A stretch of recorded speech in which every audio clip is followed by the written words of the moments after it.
Thank you for watching. If you enjoy our content and want to show support, please subscribe, share, and follow. It goes a long way and helps the channel grow and be heard. Thank you. Trigger warning. The following content may contain certain themes that is not suitable for all audiences. Viewer discretion is advised.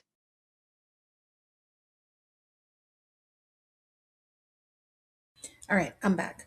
Now we're going to cover important antiquities, monuments, and religious sites in the Middle East. And this is something that confuses me as well, that the names of places that we have now were not always those same names.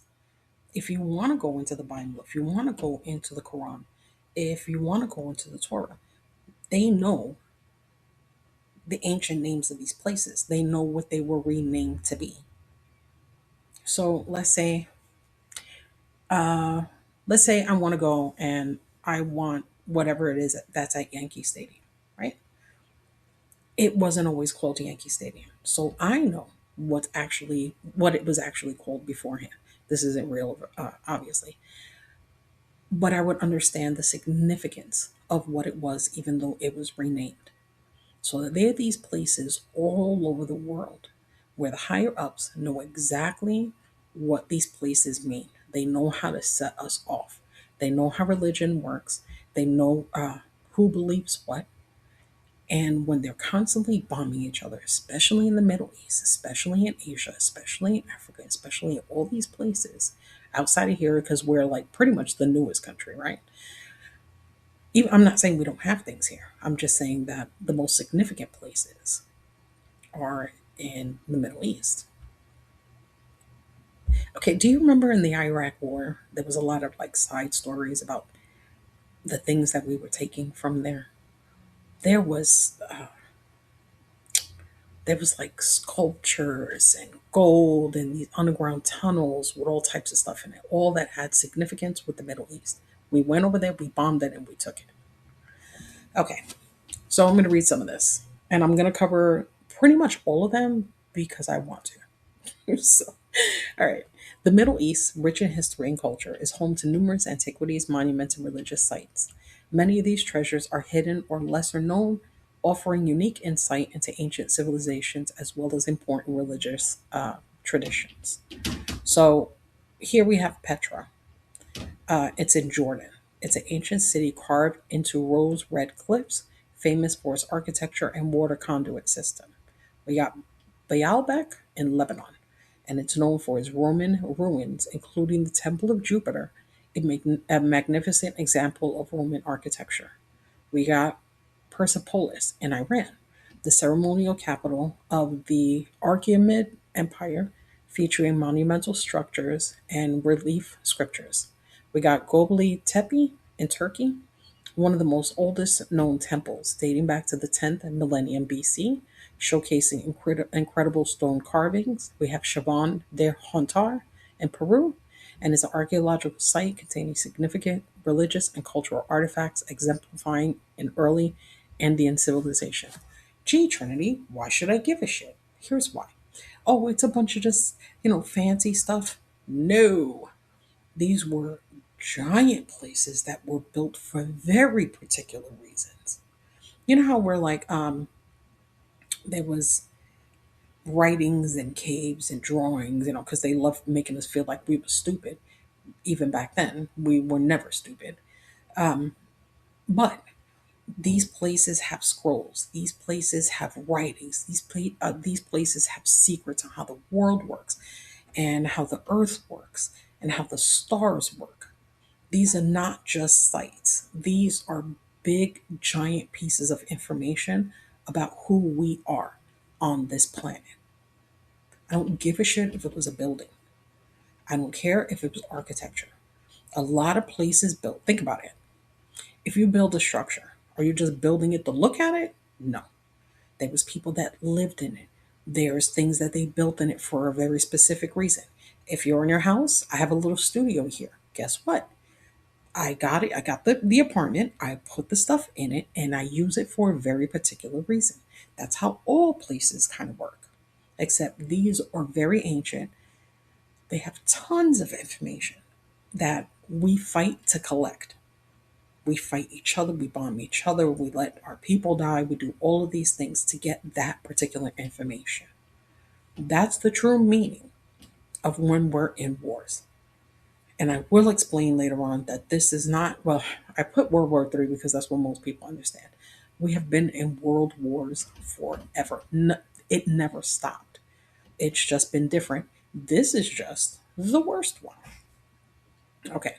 Then we have religious sites. So this one's Al Aqsa Mosque in Jerusalem, Israel, and it's Islam, their denomination.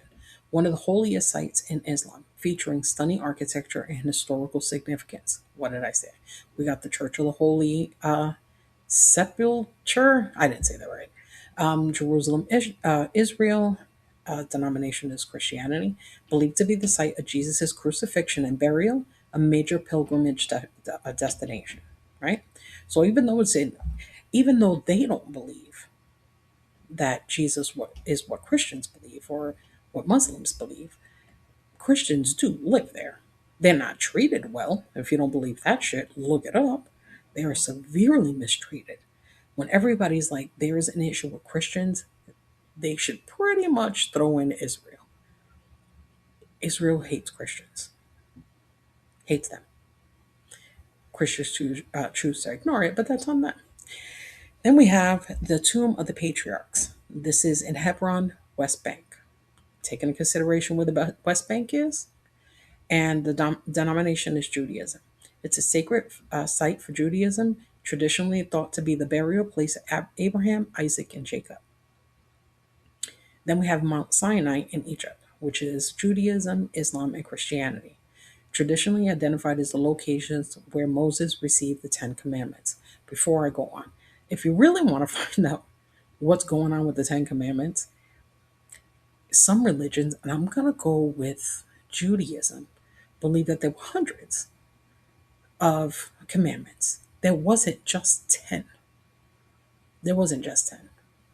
You could think about Moses and he's coming down with these stones that say nonsensical things that don't matter except to man, don't matter in any other concept. You should know not to lie. You just kind of learn that. Everything on there you should just kind of learn. Don't murder people. No duh. You know what I mean?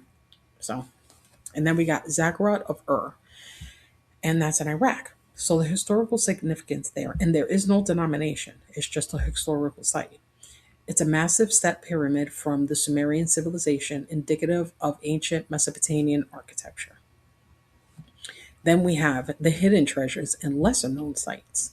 So this is the cave of the patriarchs, right? The one I just mentioned. And it's in Hebron. It has significant Jewish, Christian, and Islamic connections, but is often overlooked in broader discussions. We have the ancient city of Yerevan in Armenia, often overshadowed by larger cities, contains remnants of the Eurasian civilization, and the ruins of Nineveh, located near Mosul in Iraq, features vast remnants of ancient Assyrian architecture and wall reliefs, but have suffered from conflict-related damage. Of course it did. That's what I was just telling you about what we were doing in Iraq. Okay, so let's say, how am I going to put this? Okay, oh, okay. So let's say that a burglar goes into your house. You're not home, obviously. But let's say that a burglar goes in your house, right? He's stealing shit or she's stealing, whatever. People are stealing shit. What is the number one thing that they do after they take your stuff? 95% of the time, they tear all your shit up. You know what I mean? They want to destroy everything. They want no remnants left of what they did. They wipe their fingerprints. You know what I mean? I'm talking about smart people. They go and they do all of these things. Even people that go ahead and they commit a crime and they're not robbing you, what do?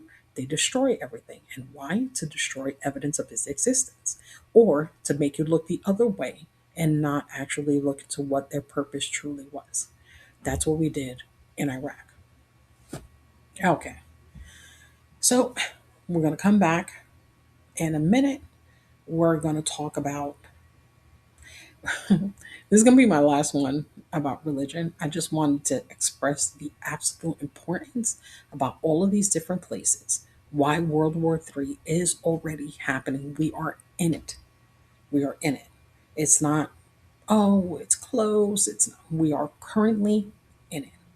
I'm going to explain to you uh, the burden of strength. All of it is coming next. So I hope you stuck with me so far. Love doing this. Love you guys for coming around and spending some time with me. I will be back in a couple of minutes and we're going to cover another topic. All right. Bye. Okay. Let's get into the Middle East, end times, and the Israel connection.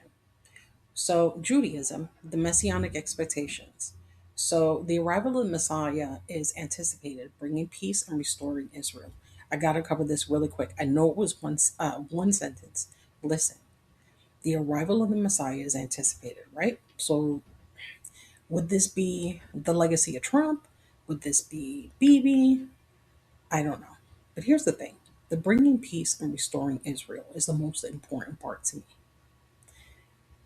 Bringing peace, according to Israel, is Israel pretty much being the boss. Restoring Israel in the prophecy is them demolishing and then rebuilding. When they say restoring Israel, they're not talking about, making a couple of repairs in somebody's house. No, no, no. They're talking about taking giant chunks of places all over the world and restoring it. So them taking out the Palestinians. We got Jared Kushner who's talking about, oh, that's great real estate property. We have Trump. He's like, oh yeah, do you remember that AI video he did with him and Bibi like sitting in beach chairs? Do you understand how bonkers that is? That is the end times prophecy. You know who did pick that up? Christians did pick that up because they're so into just praising this Cheeto. It's so infuriating. Okay, I had to cover that. The demolition that they're causing is for the rebuilding of Israel. That's it. That's it. Even though you can give Cheeto these nice shiny trinkets and you can say, oh, he's the best and he's the. Yeah, nobody gives a shit. He got played, but I'm going to tell you in a little bit why he had to be the guy according to the prophecy. So, in Christianity, the fulfillment of prophecies. Many Christians view Israel as a focal point in biblical prophecies, particularly those in the Old Testament and Revelations. If you talk to a Christian, you tell them about the horrific shit in the Old Testament, they're like, oh, that's why it's called the Old Testament. It's the New Testament now. Yeah, they even redid the book to make it make sense. So, the establishment of modern Israel in 1948 is considered a fulfillment of prophecies leading towards the second coming of Christ. So, they already knew. This isn't news. Well, it is now because I think that Christians forgot what this all means. So, oh, and then of course you have the rapture. Oh, anyway, this I you don't understand the frustration. So, some evangelical interpretations suggest significant events like the rapture will be centered around Israel and its role in global affairs. Again, this is what's happening right now. The rapture is not a thing. It's a thing Christians made up. This whole like going and raising up, they literally believe people are going to go and fly up into the air, all their clothes are going to fall off, and they're going to go to the clouds. Do you know what? Do you hear what that sounds like? Listen, if there's Christians listening to this, by all means, if I got this wrong, let me know. But don't just give me a scripture. Tell me why it's wrong. Explain to me, like I'm a 3-year old, how that makes sense. And then you have Islam. So you have Mahdi and Jesus. So the Mahdi is prophesied to appear alongside Isa, who is Jesus. Some believe this climax of events will occur in or around Jerusalem, making it a crucial location in the end times narrative. Do you understand that that also means that Islam and Muslims also believe that this will occur in or around Jerusalem? Guess who we're fighting? The people that believe this. They also believe the end time narrative that Israel will be a part. Do you understand that that's why we're fighting? This is why. This is different. This is not the same. They're all trying to bring about the end times in their way.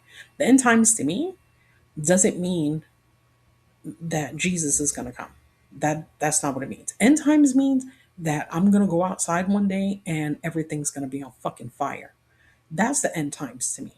Or Christians losing their shit, Muslims losing their shit, Jews losing their shit, and running around with these beliefs that this is their job. Have you ever seen the documentary Jesus Camp, where they raise kids to be Jesus warriors? Yeah, they teach them that there might be a point in time where you're going to have to kick ass to the non-believers. That should be terrifying. Anyway, so the conflict and tension. The ongoing conflicts involving Israel and its neighbors are often interpreted by some of the signs of the end times, with political turmoil seen as a prelude to the biblical prophecies, which we're doing right now. Jerusalem is a city sacred to Jews, Christians, and Muslims, represent a focal point leading to various interpretations of his role in the end times. So they all have this weird obsession for some reason. You know who else has that? Not just the shoot offs of other religions, Jehovah's Witnesses. Jehovah's Witnesses. They believe the same thing. My daughter's dad used to be a Jehovah's Witness. And he used to show me these magazines. It's called the Tower or the Watchtower or something. And they have pictures of like children, and they have like cinder blocks and rebuilding, and they're just like bodies everywhere and smoldering fires. And I was like, holy shit. Like, if I wasn't agnostic, I guarantee you that would have made me agnostic immediately. So, all right, we covered this part. I'll come back in a minute. Hold on. I actually closed it. We are going into the Middle East, the antiquities, and then monuments. Yes, we're going to get into the Trump stuff. We're going to get into the other stuff. I wanted to cover this first, and this is mostly because of what the military had just said. So I'll be back in a second. Stay tuned. Glad that you guys are here. All right, talk to you soon. Bye.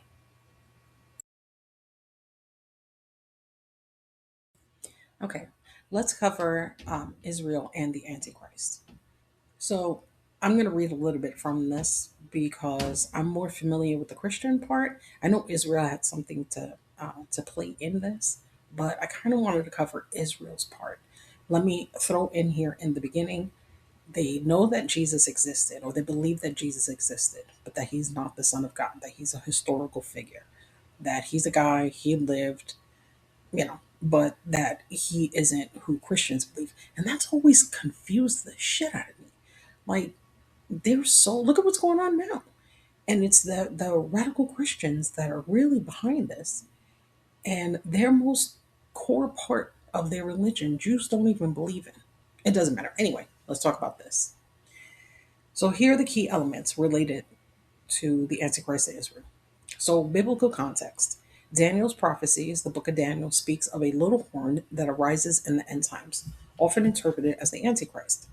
This figure is associated with great upheaval, particularly regarding Israel and the Jewish people. In Revelations, it speaks of a beast that is often equated with the Antichrist. This beast is in conflict with God's people, and many interpret this conflict as directly involving Israel. Then we have Matthew 24. Jesus discusses the abomination of desolation, a pivotal event often linked to the Antichrist's actions in the temple, which many believe will occur in Jerusalem. So, keeping that in mind and trying to understand how this turned into, because this isn't Israel's first rodeo. They've been doing this forever. I'm not even going to share my thoughts on so many other things. That's not part of today, but it will be at some point.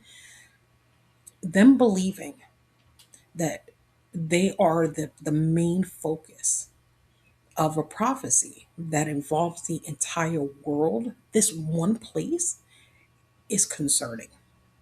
Is concerning.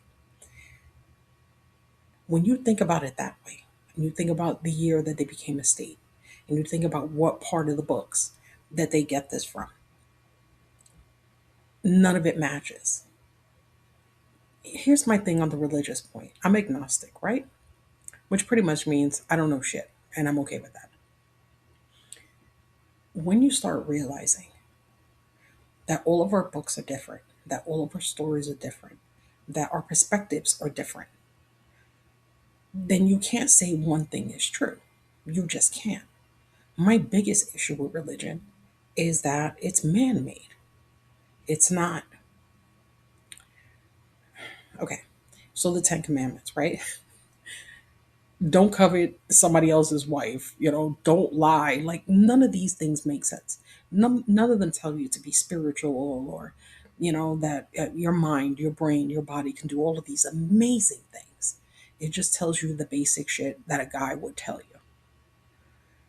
Okay, I just wanted to cover that really quick. So, while interpretations vary widely, the prophecies concerning Israel and the Antichrist often involve these themes of conflict, redemption, and the fulfillment of divine promises. They have this whole thing set up. They always have. Like I said, when I first started this,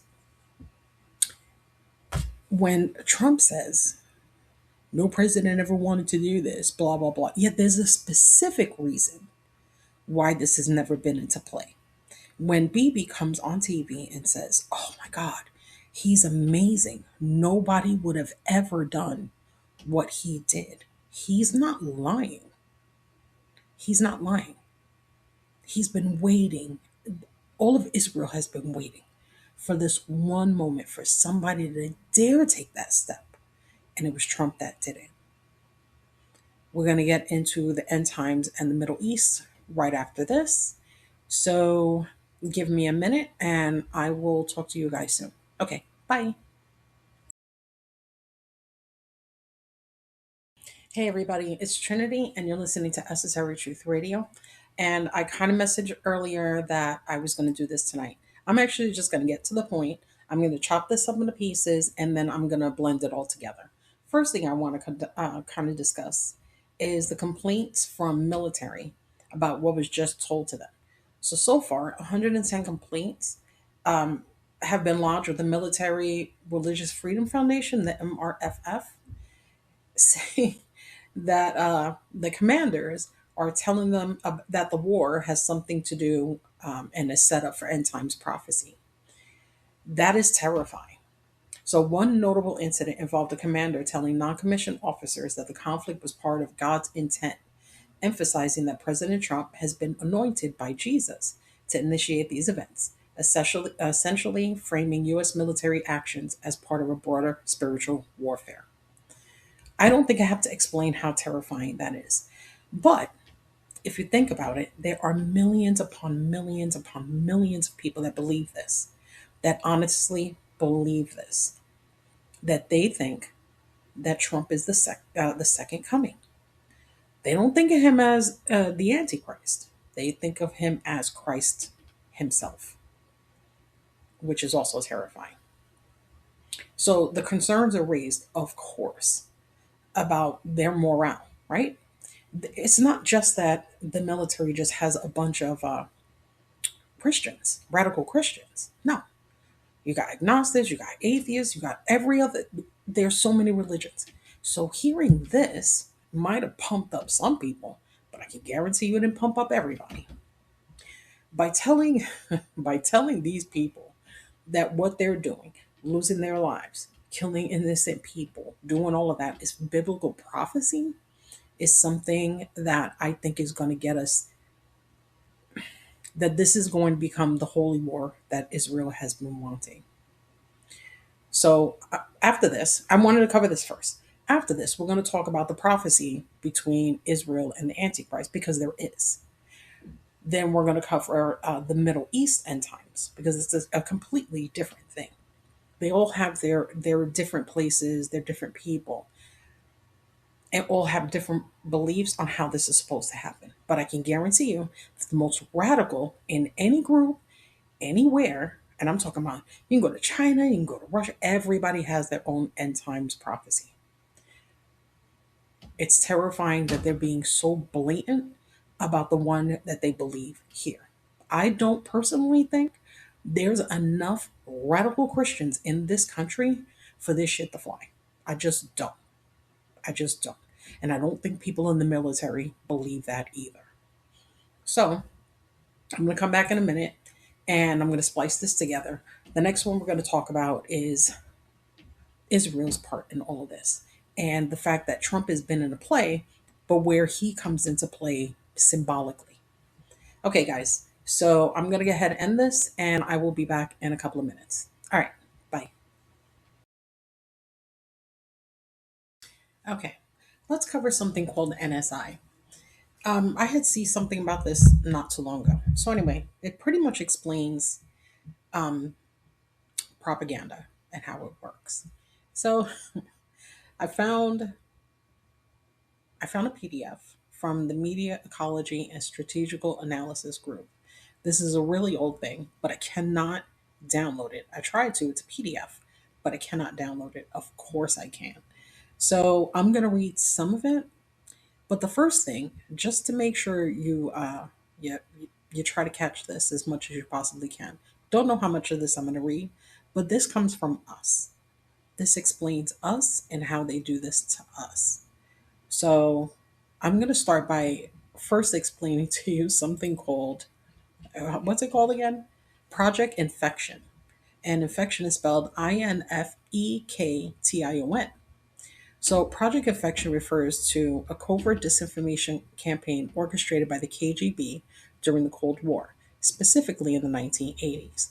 The aim was to propagate false narratives that the United States was the originator of the HIV/AIDS virus as part of a biological weapons program. This operation sought to undermine U.S. credibility, exacerbate tensions between nations, and foster anti American sentiment globally. So it originated with the KGB, right? And they kept saying that all the stories was that AIDS started here and it was created in Fort Detrick, Maryland, and it included fake funding fake news reports, crafting scientific studies, and collaborating with sympathetic journalists.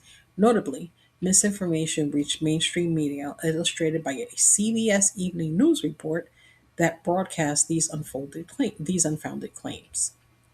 So, relevance today. So, even though Operation Infection serves as a cautionary tale about the effects of disinformation campaigns on society and politics, including them talking about fake news, right? And then how we all share it. Kind of the way that I'm doing it, right? The difference is one, I don't get paid. Two, I don't have anybody telling me what it is that I need to say or not to say. And even though I've been very gung ho about independent media, I'm starting to notice they're not as independent as I thought. When I'm not doing this, I'm paying attention to the messages that are coming from other people. So I'm watching media from Australia, from India, I call it Europe. I really try to avoid what's happening here. But you can't always do that. This is how disinformation works and misinformation works. They make you just look at one thing, follow one thing, and then not be able to come out of that bubble. I have to get out of that bubble. This is why my information is not the same as everybody else's. And if you read my post recently, I decided to take a break from this. And obviously, I couldn't do that because this is what I love to do. But my whole thing about being frustrated about my information not being heard by others is because I do the kind of research that I'm having and doing with you today. It's about credibility. It's about being able to put this show on, hear the sound of my voice, and know you're not going to hear what everybody else is saying. That you could look this stuff up, that you could research this on your own. That I'm not going to listen, I'm going to make mistakes. Oh my God, so many mistakes, but I'm okay with that. I listen, if you know something and I messed it up, call me on my shit. That I don't have a problem with that. I encourage it. But I have to hear the opinions of everybody else. And I'm starting to notice that some of the largest content creators that have millions of followers and making hundreds of thousands of dollars a month, are all starting to sound the same. There's something called I I did a show on it. Shit, I don't know, 15 years ago probably, and it was about news stations. Um, I can't remember what it's called because of course I'm going off the cuff again. VNRs. So it's a video, really, I don't know, VNR, video news releases, right? So this is the example that I put. I didn't do a video back then. I wrote a paper. So VNRs is, here's an example that I put. So you're watching the news, and then they're showing you, because I remember exactly what I posted. They show a guy with his grandma sitting on a couch, and he's explaining how she became a victim of fraud. That somebody had told her some nonsense, maybe he's a prince in Africa and he wants some money or whatever. And then, that they took the information off our card and now she's broke and we can't find a way to give her money back. Okay. This is in the news. This isn't anything else. This is a part of the news. Them telling the story about how this old woman was scammed. Do you know that that wasn't technically part of the news? That was a video news release that was given to the news station to play as part of the news. But the people that bought that time and the people that backed it were credit card companies that had some form of protection for your card. So, like anti theft, all of this stuff. So, you would watch this, and then a commercial would come on, and it would tell you about all the benefits of having this card. And you're associating this poor old lady and the lack of her money and this card and say, oh shit, I know how to get protected. They've been doing that forever. They've been doing that forever. So, I just wanted to throw that in there really quick. They still do video news releases. If you ever seen that video where they show these little clips of all the news stations saying everything verbatim over and over again at news stations all across the country, that's exactly how that works. They know exactly what they're doing. Even news stations like Al Jazeera, English, or I haven't watched that in so long. When I found out they were owned by the government here, they hide it a little bit better now, but it is an actual US backed station. So even they're full of shit. Just putting the name Al Jazeera doesn't make it true, but a lot of people think that, and I did too. And I was curious, and I was like, I have to go as far back as I possibly could, and I did. It's like I found out the Washington Post was originally bought by a Chinese cult leader. So you have to look into these things. Anyway, but this is how they get us. So I'm going to cut this off here because I actually want to read some of the what is it called again? It's called propaganda indexing and framing and the tools of disinformation. Again, this is written by us, by the military. It says prepared here from the strategic multi-layer assessment, integrating information in joint operations, the IJO. But I want to be able to separate that. I wanted just to give you a little bit of information about how other countries do it too.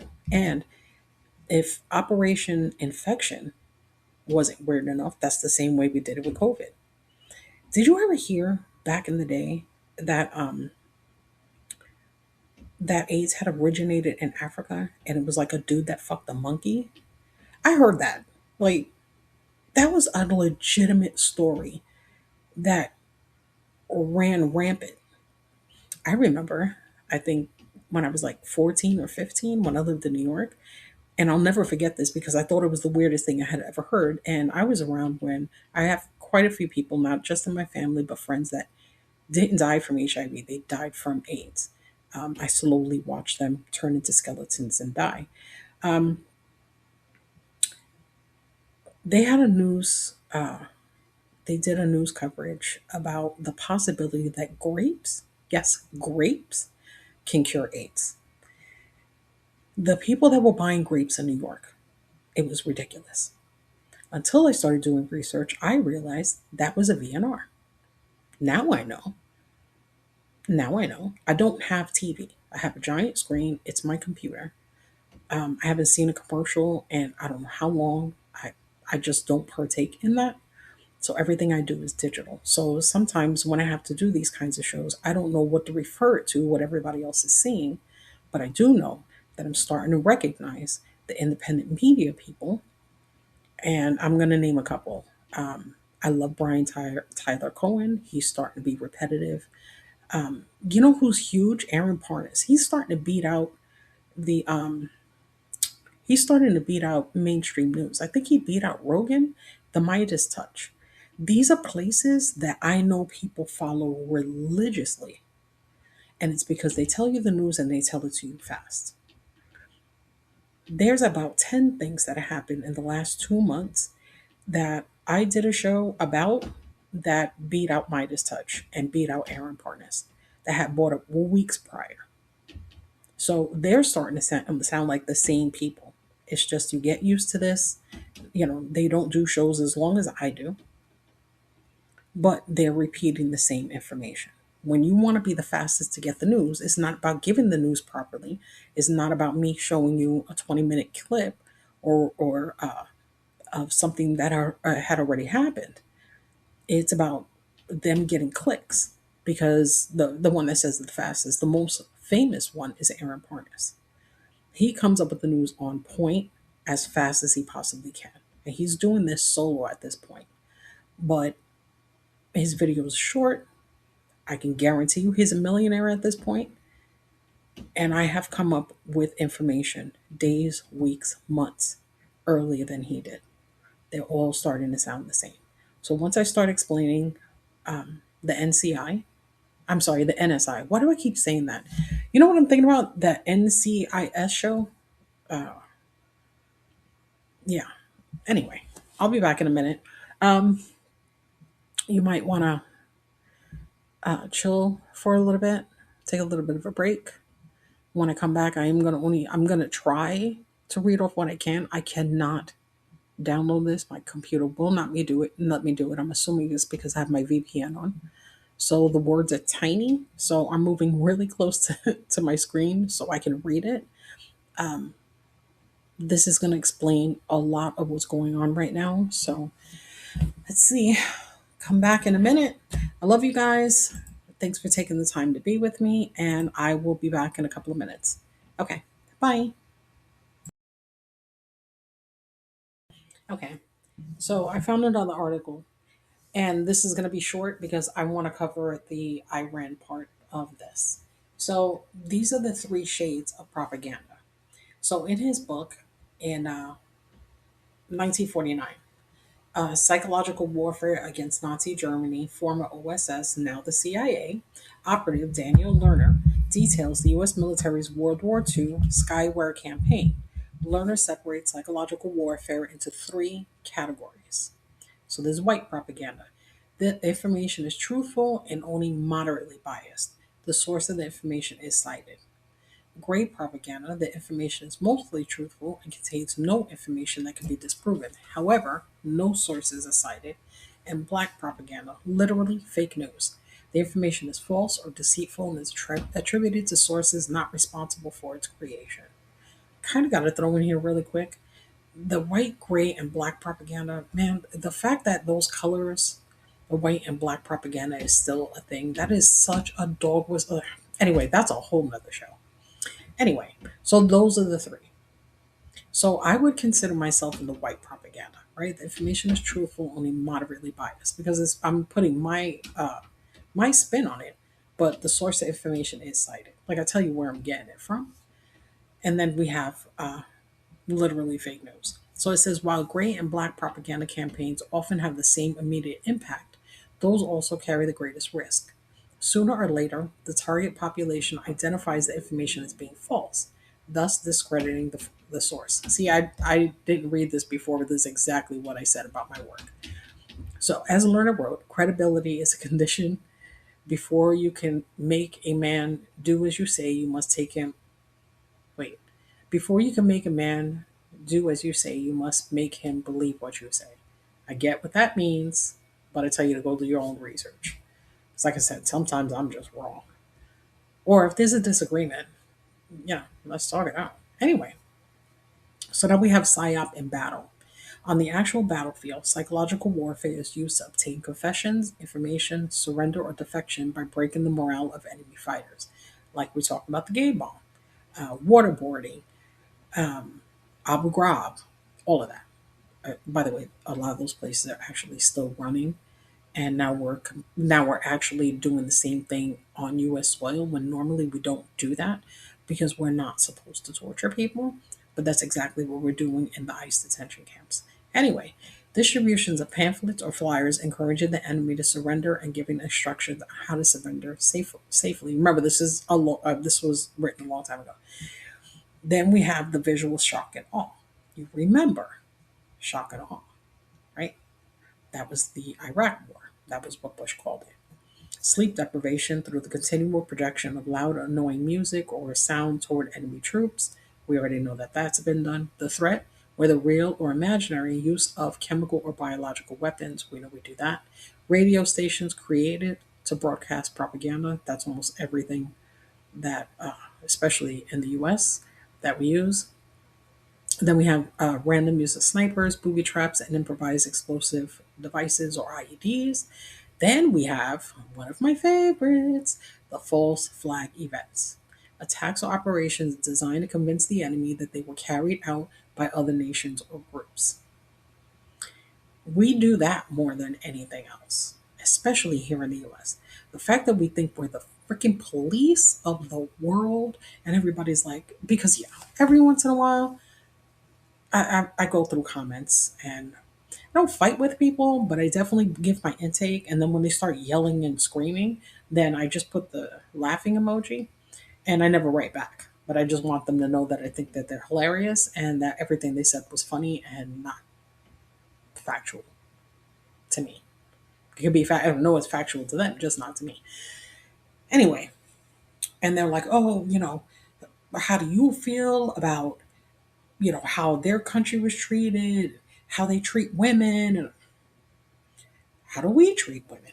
Oh, they make women wear that on their heads. I was like, have you seen an Amish person? Have you met a Pentecostal person? Everything that they do for their religion is based on what they wear on the heads of nuns. The Amish, they would have to wear the bonnets and the long dresses covering up their skin. That's the exact same thing. Women in this country are abused on a mass scale.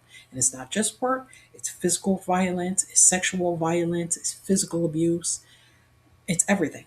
Women are not protected in this country at all. Oh, they're so radical. Are you serious? Did you just hear? I think it was my first episode about what the military is being told about a holy war, but everybody else seems to be, and that's how you know the propaganda is working on us, is because they see every other country doing that the same way. And I'm going to throw this out here because I've always kind of felt that way.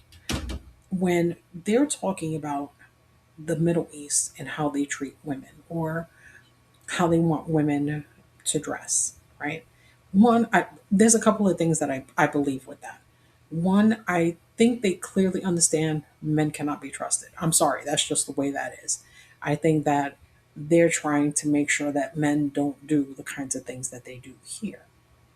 So we see it as a bad thing there. There, they see women in bikinis and thongs and the boobs out and BBLs and fake lips and spray tans. Look, I don't have to discuss it. Just think about everybody in Cheetos circle. All of them. Not one of them looks real. They see it that way. So it does go both ways. No matter what, it goes both ways. We all do it. They see it from us, we see it from them. But for some odd reason, those countries understand what's going on here. We don't understand what's going on here. I'm going to go on. So, in all cases, and I'm reading the article called Understanding Psychological Warfare. I had to skim through here because it's really, really long and I couldn't do that. So, anyway, and it says here, in all cases, the objective of battlefield psychological warfare is to destroy the morale of the enemy, leading them to surrender or defect, right? That's what we want them to do. That doesn't work anymore. That doesn't work anymore. If anything, we radicalized ourselves way more than we would have back in the day. Have you ever seen that show, Watchmen? Not the movie. I've seen the movie. I love the movie. But the show, the miniseries is 8 episodes. Love it. If you haven't seen it, please go watch it. There's a part where there were black people in the military and fighting the war in Germany with the Nazis. And that the Nazis were taking planes and they were going over, they weren't bombing them, they weren't shooting them. They were dropping pamphlets on the black troops that said things like, why are you fighting for them? You know, they spit on you when you go back to the country. You're not even treated like a human, and yet you're here, you know? And there were people that were like, yeah, that kind of makes sense. So that used to work. I want to say it still kind of works because I do think a lot of the military is second, is really thinking about what's going on at this point. So anyway, we're going to talk about, and this article came out in 2018. So we're going to cover really quick early psychological warfare. While it might sound like a modern invention, psychological warfare is as old as war itself. When soldiers, the mighty Roman legions, rhythmically beat their swords against their shields, they were employing a tactic of shock and awe designed to induce terror in their opponents. In the 525 BC Battle of Pelusium, Persian forces held cats as hostages in order to gain a psychological advantage over the Egyptians, who, due to their religious beliefs, refused to harm cats. I A lot of these articles I skimmed through and I want to read with you. I didn't read this. That is craziness. They held cats as hostages. Like, I'm trying to imagine in my head holding a cat as a hostage. How do you do that? Anyway, okay. Doing something like that the way the Persians did it to the Egyptians. That's how we continuously do it. Right? They're like, oh, these people are so radical about their religions. And then you drive by a gas station and there's a woman with a bikini on that has the flag, which you know that you're not supposed to do that to the flag, right? I can't even deal with how many people know or don't know that you're not supposed to do that to the flag. You're not supposed to make it into a bandana or a bumper sticker or a pair of pants or a bikini. That I think it's against the law, but it's definitely a thing where you're not supposed to do that. I think America disrespects their flag more than any other country in the world. Have you ever seen another country wearing it as a bikini? No. Anyway, and then here, to make the number of his troops seem larger than they actually were, 13th century AD, leader of the Mongolian Empire, Genghis Khan, ordered each soldier to carry 3 lit torches at night. The mighty Khan also designed arrows notched to whistle as they flew through the air, terrifying his enemies. And in perhaps the most extreme shock and awe tactic, Mongol armies would catapult several human heads over the wall of enemy villages to frighten the residents. That's psychological warfare. I had told you earlier, I think, if I didn't, here it is, that they're saying that Iran is shadow bombing. So it's the tactic of drawing something in a 3D effect that looks like a missile, or it looks like a jet fighter, or it looks like a drone, but it looks like a shadow on the ground. And that we're taking bombs and we're bombing them, and they're not real. So we're just wasting bombs, blowing up things that don't exist, that we're tricked into believing that they're real. That's psychological war. That is holding cats and lighting 3 torches. That is what that is. They're doing it to us. Then we have modern psychological warfare. Modern psychological warfare tactics were first used during World War One. Technological advances in electronic and print media made it easier for governments to distribute propaganda through mass circulation newspapers. On the battlefield, advances in aviation made it possible to drop leaflets behind enemy lines, and special non artillery rounds were designed to deliver propaganda. Postcards dropped over German trenches by British pilots bore notes supposedly handwritten by German prisoners extolling their humane treatment by the British captors.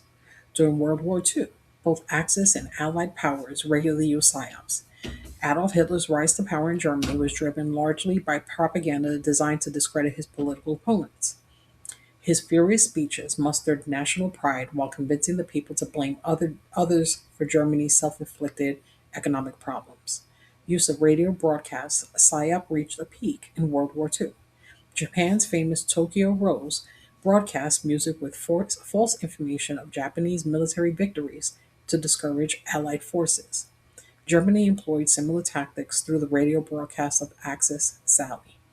However, and perhaps the most impactful psyop of World War II, American commanders orchestrating the quote leaking of force orders leading the German high command to believe the Allied D-Day invasion would be launched on the beaches of Calais, rather than Normandy, France. Sorry, I've been doing this for a couple hours. My throat's starting to hurt. The Cold War was all but ended when U.S. President Ronald Reagan publicly released detailed plans for a highly sophisticated Star Wars Strategic Defense Initiative, or SDI, anti-ballistic missile system capable of destroying Soviet nuclear missiles before they re-entered the atmosphere. I have to call this out really quick. So, about 20 years ago, Freedom of Information Act files had come out that we had been doing these psyops to each other for a really long time. That they will go to places, you know how we go to these like reenactments and all this other shit. So in a lot of the places where there was historical record that there were wars and or battles, they would go and they would try to find what, like a cannon or some shit. But they started noticing that the records would say, we came in from the east and they came in from the west. And then they would start picking up little pieces. They would start finding bullets, right? And they started noticing that from both sides, a lot of the bullets they were shot, but they found a lot of guns in the ground. They found a lot of material that shows that some people just left. They just dropped their shit and they just bounced. They were like, I don't want to do this. But they would put these, I went off on that one. But later on, when they started looking for this historical evidence of the papers that were written by, losers and winners, they started finding fake tanks, which were pretty much tanks. They looked like a tank, but the inside was completely empty. And they would just put them in these random places. So either we fly by and say, hey, don't go over there. There's some danger or whatever. And we were just doing that everywhere. But Russia was doing it too. So we're still doing that kind of stuff. Like I just said with the shadow bombing. We're just really good at it right now. So anyway, so whether any of I'm reading the article again. Whether any of Reagan's Star Wars systems could have really been built or not, Soviet President Gorbachev believed they could. Faced with the realization that the cost of countering U.S. advances in nuclear weapon systems could bankrupt his government, Gorbachev agreed to reopen the Tente era negotiations, resulting in lasting nuclear arms control treaties. Now, I want to throw this out too.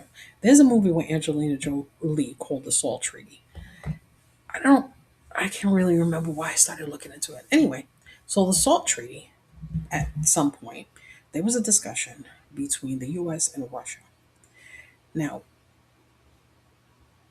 okay, I think it's pouring outside right now. Yes, it is. Okay, anyway, so there was there was an arrangement that they made where we started noticing that Russia had a lot more stuff than we thought. But we couldn't tell the US. Again, PSYOP, psychological warfare and propaganda. So we made an agreement with Russia that they wouldn't tell us, they wouldn't leak it here, that they could either go hand to hand with us or they might be able to excel in certain places. And then we would just bomb them less. And then we would say that Russia was running away. But that was the SALT treaty that we just agreed. not to snitch on each other so both of our countries could use propaganda effectively, but separately. So they wouldn't tell their shit here and we wouldn't say anything over there. But never at that time did the US know how close we were to being annihilated. I mean, yeah, they were like, oh, get under your desk. You really think that was real? Really? That was the way the United States, one of the biggest countries with the most military, and our idea of protection from nuclear fallout is hiding under a desk for children. Anyway, more recently, the United States responded to 9/11 attacks by launching the Iraq War with a massive shock and awe campaign intended to break the Iraqi army's will to fight and to protect the country's dictatorial leader, Saddam Hussein. The U.S. invasion began on March 19th of 2003 with 2 days of nonstop bombing of Iraq's capital city of Baghdad. On April 5th, U.S. and allied coalition forces, facing only token opposition from Iraqi troops, took control of Baghdad. On April 14th, less than a month after the shock and awe invasion began, the U.S. declared victory in the Iraq War. We already know how the fuck that stopped, how that happened. In today's ongoing war on terror, the jihadist terrorist organization ISIS, the Islamic State of Iraq and Syria, uses social media websites and other online sources to conduct psychological campaigns designed to recruit followers and fighters from around the world. Here's why this is super important to know. We're Even though we're doing that right now, we build terror. We do that. And I don't just mean us. I'm saying the hatred and the amount of vitriol that we have towards other countries, their people, how they run their governments, how they live their lives is the same way that other countries hate us. The difference between them and us is nobody comes over here and bombs us. That's the only difference. That's it. There is no other difference. Nobody comes here and bombs us. So even though we could sit here, and even though we're currently in World War III, we still haven't noticed because we're like, yeah, like you're ever going to come here. Sure, like you're ever going to be able to do anything to us. Other countries know, every other country knows that that is a possibility, that that is something that can happen in their country. And we keep building up generation after generation after generation of people angry with this country. When I come back, because I really want to go in detail with this, when I come back, we're going to discuss what happened in Iran on the 25th of June, what's happening with Iran now, and then the news they're not telling you about what the Iranian government is letting us know in advance. They're telling us now we don't have a fucking shot, that they're waiting for us. So come back in a little bit. I hope you're enjoying this content so far. My throat's starting to go out. I can hear myself struggling a little bit, but I'm going to keep going. I promised that I would, and you guys already know how I get down. So, with that being said, I will talk to you soon. Yes, this is a longer video, but I hope that you gained some information from it. And of course, I'm Trinity. You're listening to Essence of Truth Radio, and I'll be back in a couple of minutes. Okay, bye.